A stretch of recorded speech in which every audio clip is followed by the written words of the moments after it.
Hey guys, you wouldn't believe this. Some guy has the third deadliest disease in the world. Come see. Why aren't you coming?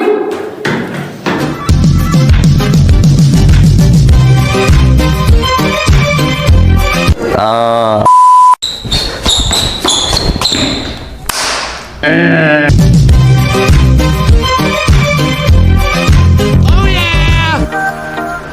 Guys, do you know what coronary artery disease is? Or ischemic heart disease? I didn't think so. I prefer ischemic heart disease, although Musa gets mad at me.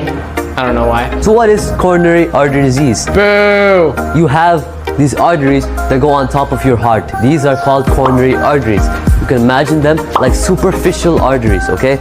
Okay, so we have two main coronary arteries, by the way.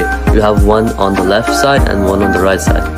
And what happens is that when you have a lot of bad cholesterol and bad stuff, like from smoking, from eating bad food, then it leads to the buildup of plaque in that artery. What happens is that sometimes the plaque buildup can and just as your body treats any other injury, it will start to form blood clots. The problem is that when it forms blood clots with that plaque, it starts to block off the artery, which is not good. Here, I'm gonna give you an example. Okay, I'm the cholesterol and Mason is gonna be the blood. Okay, and that's how it can lead to possible deaths, because your heart needs more blood but can't get that blood because the veins aren't pumping blood. So your heart's gonna be pumping faster, but there's not enough blood At all. None of it. That's what it means. So then that can lead to overuse and chest pains when you're doing stuff like climbing up the stairs or doing exercise or running or And maybe Musa will live if you watch the rest of the video. We can see that he is having a lot of chest pain and he will be experiencing angina. Afterwards, he will also be experiencing dizziness and a shortness of breath. And this can be because of the loss of oxygen from the blood. Don't leave me here, my God! Guys, do you remember when I told you that I preferred ischemic heart disease over coronary artery disease? Nope. Well, here's why. If you break down the word ischemic, you'll get the word ischemia, and this basically just means there's a less than normal amount of blood flow going to a part of your body. This is usually caused by a blockage somewhere in an artery, such as a blood, which Musa touched on earlier. These blood clots prevent your blood from pumping at its usual pace, which then gives you the lack of oxygen and nutrients. This then gives you all the side effects that we saw with Musa, such as chest pains and not having the ability to do exercise. It's not good, right? another big symptom of this disease is having constant fatigue and being really tired, like me. Okay guys, so there are three different types of coronary artery diseases, one from which I do have. Alright, there's the obstructive one. This is the fully blocked one where you got plaque and blood clots just absolutely squishing everything. The blood vessels have narrowed because they're going to smaller blood vessels, so they're spreading out.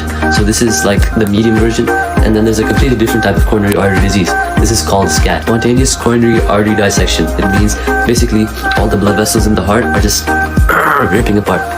So yeah. A lot of the times will happen for your diagnostic process that is very long, really annoying. You will first get a check on your medical history to make sure you didn't have any past things that could have occurred that would affect the future tests that they're going to do on you.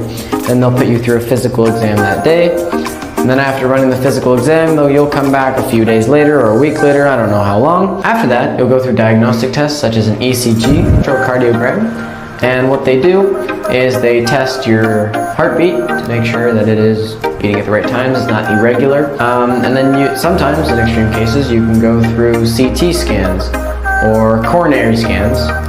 And they will basically just be doing the same thing, but really focusing on that one area to make sure that nothing is unusual. As you guys know, there are many factors which contribute to this which you can change, such as obesity, alcohol consumption, smoking, tobacco, and stress levels, etc. However, there's also a bunch of things that you cannot control. This could include previous family background. So like if you have someone in your family who was diagnosed with a heart condition, you are more likely to get that heart condition as well. People of indigenous, African, as well as South Asian heritage will be more likely to contract this disease. As you get older, your likelihood also increases, and women, particularly women on menopause, will have a chance of experiencing this disease. In extreme cases, there are three main things that will occur. Number one is called a heart stent. This is when your doctor will put you through a surgery and you will have a needle go into your artery in your arm, and it will be attached to a tube.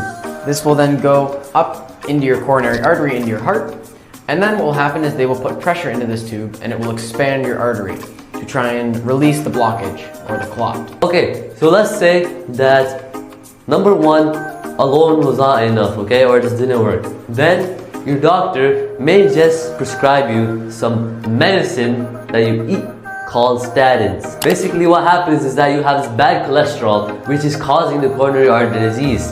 And if high blood pressure alone is not enough to solve this problem, then that cholesterol can be reduced, okay?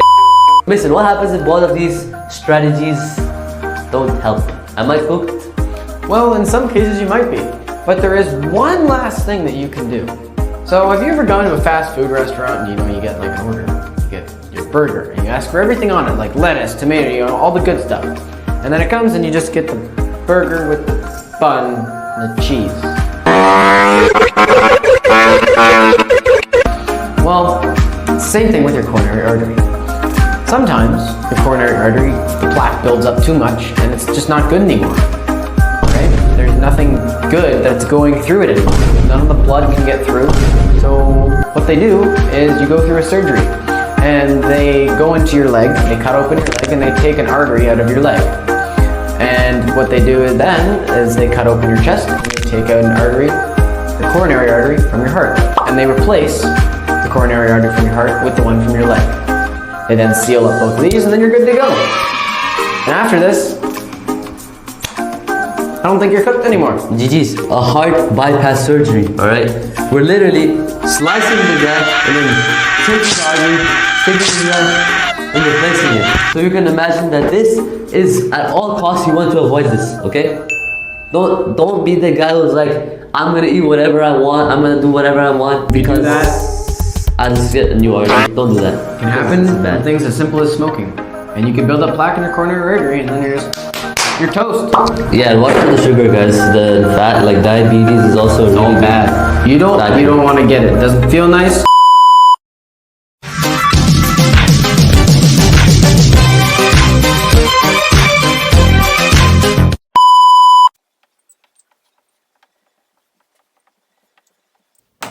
Bloopers.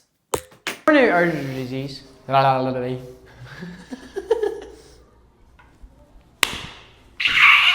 The word ischemic comes from ischemia. I can't stop laughing. What shall we do when we're still young to prevent coronary artery disease? Exercise. Exercise, eat healthy, Eat healthy. get enough sleep, don't stress, right? Be sleep deprived. It's very good for you. No, don't be sleep deprived.